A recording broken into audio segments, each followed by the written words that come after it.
வணக்கம். திசைகளின் 10 மணி செய்திகள். 6ஆம் தலைமுறை மலேசிய வம்சாவளியினருக்கு இந்தியாவின் OIC வெளிநாட்டு குடியுரிமை. வெளிநாட்டில் வசிக்கும் இந்திய வம்சாவளியினர் OIC பதிவு செய்வது இப்போது 6வது தலைமுறை சந்ததியினருக்கு நீட்டிக்கப்பட்டுள்ளது. இந்திய தூதரகம் இதனை அறிவித்தது. மலேசிய விண்ணப்பதாரர்களுக்கு இந்திய வம்சாவளியின் நடைமுறைகள் மேலும் திருத்தப்பட்டுள்ளன. இந்தியாவிற்கும் மலேசியாவிற்கும் இடையிலான மக்களிடையே உறவுகளை வலுப்படுத்துவதற்கும் கல்வி, கலாச்சார ஒத்துழைப்பை மேம்படுத்துவதற்கும் இந்த நடவடிக்கை தொடர்ச்சியான முயற்சிகளின் ஒரு பகுதியாகும். கடந்த ஜூலை மாதம் பல விண்ணப்பதாரர்கள் தொலைந்து போன அல்லது கிடைக்காத வரலாற்று ஆவணங்கள், பழைய கடப்பிதழ் ஆவணங்கள் காரணமாக வம்சாவளியை சான்றளிப்பதில் சிரமத்தை எதிர்கொண்டதால் மலேசிய இந்தியர்களுக்கான OIC விண்ணப்ப செயல்முறையை எளிமைப்படுத்த இந்தியா செயல்பட்டு வருவதாக தெரிவிக்கப்பட்டது.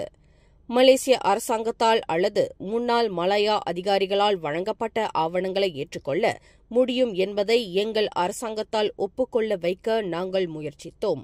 இந்தியாவை பிறப்பிடமாக அடையாளம் காட்டும் ஆவணம் இருந்தால் நாங்கள் OIC அட்டையை வழங்க முடியும் என்று மலேசியாவிற்கான இந்திய தூதர் PN ரெட்டி அறிவித்துள்ளார்.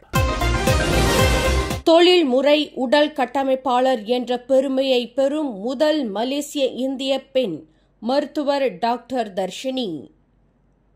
சுபாங் ஜெயாவைச் சேர்ந்த ஒரு மருத்துவரான 40 வயது டாக்டர் தர்ஷினி தங்கதுரை சிறப்பு வாய்ந்த அனைத்துலக உடற்கட்டமைப்பாளர் சம்மேளனத்தின் புரோகாட் சான்றிதழ் பெற்ற முதல் மலேசிய தொழில்முறை உடல் கட்டமைப்பாளர் என்ற பெருமையை பெற்றுள்ளார்.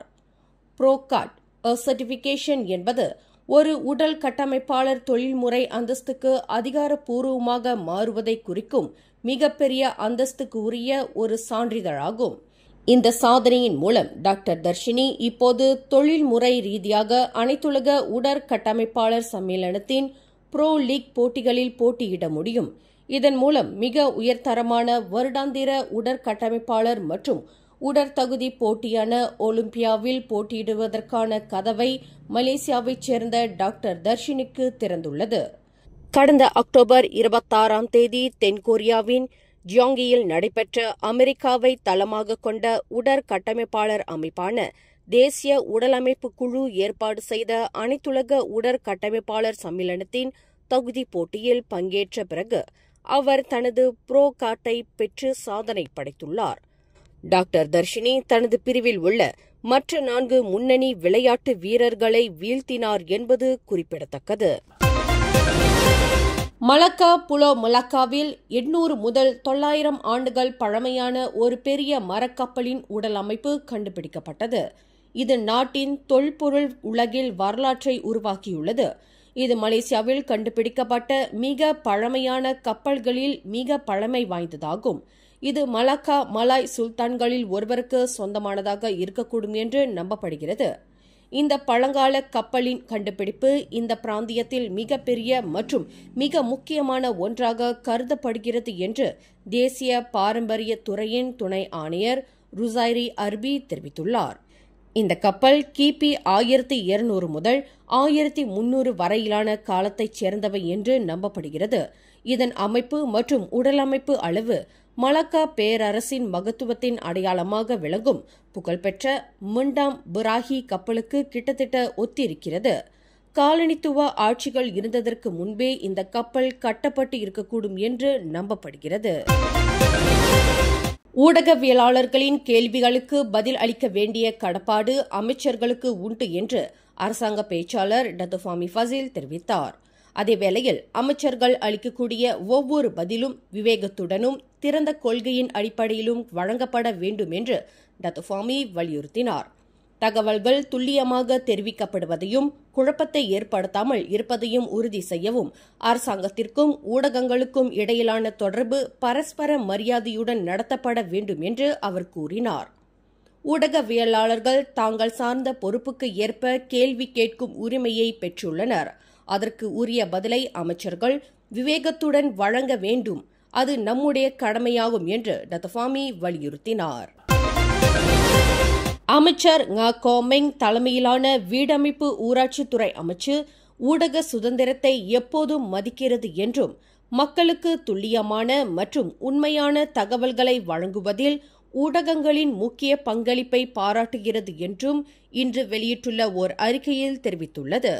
2026ஆம் ஆண்டு மலேசியாவிற்கு வருகை தாருங்கள் அல்லது ஐ லைட் யூ நிகழ்வை முன்னிட்டு நகர்ப்புற நிலத்தன்மை விளக்கு புத்தாக்க திட்டத்தை தொடங்குவதற்காக நடத்தப்பட்ட பத்திரிகையாளர் சந்திப்பானது கோலாலம்பூரில் உள்ள தனித்துவமிக்க சின்னங்கள் வெளிநாட்டு சுற்றுப்பயணிகளை கவர வேண்டும் என்ற நோக்கத்தை கொண்டதாகும் என்று வீடமைப்பு ஊராட்சித்துறை அமைச்சர் விளக்கமளித்தார்.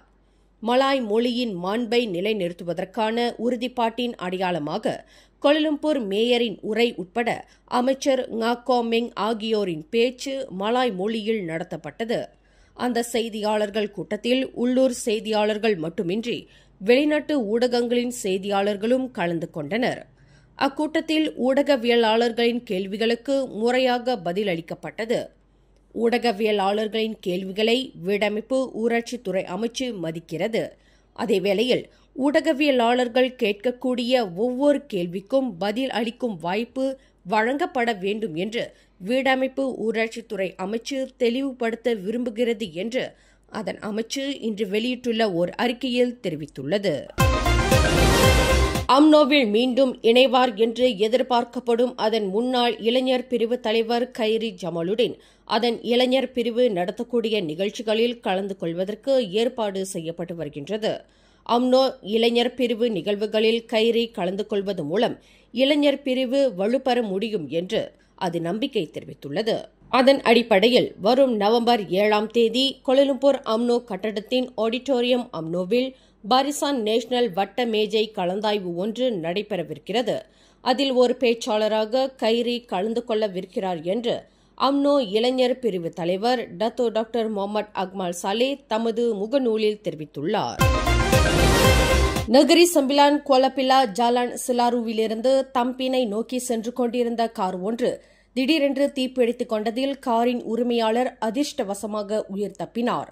இச்சம்பவம் இன்று பிற்பகல் 2:10 மணியளவில் நிகழ்ந்தது. இதில் 32 வயது சி வி காங் என்ற நபர் உயிர் தப்பினார். தாம் சீன கோவிலுக்கு சென்றுவிட்டு வீடு திரும்பிக் கொண்டிருந்த போது இந்த சம்பவம் நிகழ்ந்ததாக அவர் குறிப்பிட்டார்.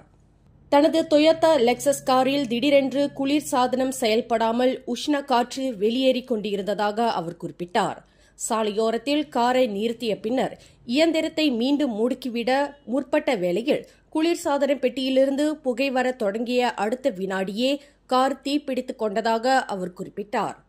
அதிர்ஷ்டவசமாக மின்னல் வேகத்தில் காரின் கதவை திறந்து கொண்டு தாம் வெளியேறிவிட்டதாக அந்த கார் ஓட்டுநர் தெரிவித்தார். கடந்த அக்டோபர் 23ஆம் தேதி நிகழ்ந்த நிலச்சரிவு சம்பவத்தினால் மூடப்பட்ட பினாங்கு ஜாலான் துன் சர்டான் சாலை அனைத்து வகையான போக்குவரத்துக்கும் இன்று வெள்ளிக்கிழமை இரவு 8 மணி முதல் திறக்கப்பட்டுள்ளது. நிலச்சரிவினால் அந்த பிரதான சாலையில் மலை போல் குவிந்துள்ள மண், பாறைகள், மரங்கள், கற்கள் அனைத்தும் முழுமையாக அகற்றப்பட்டு விட்டதாக பினாங்கு போக்குவரத்து இலக்கவியல் ஆட்சிக்குழு உறுப்பினர் ஜைரில் கீர் தெரிவித்தார். துப்புரவு பணிகள் அனைத்தும் நிறைவு பெற்ற பின்னரே ஜாலான் துன் சர்டான் மீண்டும் திறக்கப்பட்டுள்ளதாக ஜைரில் கீர் குறிப்பிட்டார். காதல் தோல்வி என்று நம்பப்படும் மாணவி ஒருவர் ஷாலாமில் உள்ள ஓர் இடைநிலை பள்ளியின் 1வது மாடியிலிருந்து கீழே விழுந்து காயத்திற்கு ஆளானார். பாதிக்கப்பட்ட மாணவி 1ஆம் படிவத்தைச் சேர்ந்தவர் என்று ஷாலாம் மாவட்ட போலீஸ் தலைவர் ஏசிபி முகமது இக்பால் இப்ராஹிம் தெரிவித்தார். நேற்று வியாழக்கிழமை பள்ளி வளாகத்தில் நிகழ்ந்த இந்த சம்பவத்தில் காயமுற்ற மாணவி தற்போது ஷாலாம் மருத்துவமனையில் சிகிச்சை பெற்று வருவதாக அவர் குறிப்பிட்டார். நெற்றி மற்றும் கால்களில் காயமுற்ற அந்த மாணவியின் உடல்நிலை தற்போது சீராக இருப்பதாக தெரிவிக்கப்பட்டுள்ளது என்று ஏசிபி முகமது இக்பால் தெரிவித்தார்.